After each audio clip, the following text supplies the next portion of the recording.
કેન્દ્ર સરકાર અને ગુજરાત સરકારના સહયોગથી 5 લાખનો આરોગ્ય વીમો મેળવી શકશે, જેમાં આવકની કોઈ મર્યાદા વગર સિનિયર સિટીઝન 70 વર્ષથી વધુ વયના વરિષ્ઠ નાગરિકોને મફતમાં આયુષ્યમાન કાર્ડ બનાવી આયુષ્યમાન ભારત સ્વાસ્થ્ય યોજના હેઠળ નિઃશુલ્ક સરકારી તેમજ ખાનગી હોસ્પિટલમાં સારવાર કરાવી શકશે.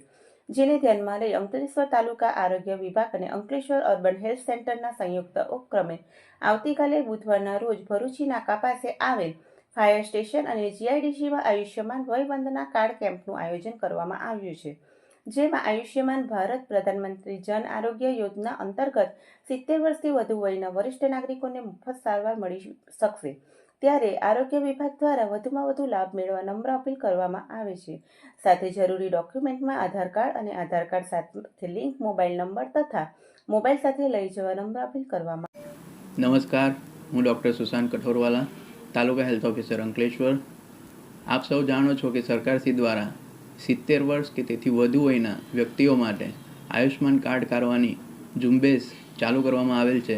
એના ભાગરૂપે તારીખ 20/11/2024 બુધવારના રોજ અંકલેશ્વર નગરપાલિકા વિસ્તારમાં આપણે ઈશ્વરસિંહ પટેલ સાહેબ, માનનીય ધારાસભ્ય શ્રી અંકલેશ્વર હાંસોટ મઠ વિસ્તારના સહયોગથી આપણે અંકલેશ્વરમાં ભરૂચી નાકા ફાયર સ્ટેશન પર અને અંકલેશ્વર જીઆઈડીસીમાં સિનિયર સિટીઝન એક્ટિવિટી સેન્ટર નવી કોલોની આરબીએલ સ્કૂલની પાછળ કેમ્પનું આયોજન કરવામાં આવેલ છે.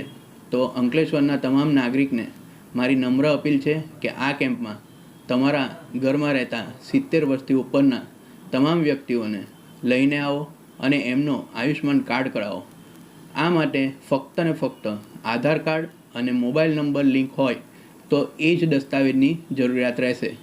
તો તમામ વ્યક્તિને ફરી એકવાર નમ્ર વિનંતી છે કે 70 વર્ષથી ઉપરના તમામ લોકોનું કાલે મહત્તમ લાભ મળે અને આયુષ્યમાન કાર્ડ નીકળે એ માટે આધાર કાર્ડ લઈને દરેકને કેમ્પ્સના સ્થળે મોકલવા માટે નમ્ર વિનંતી છે.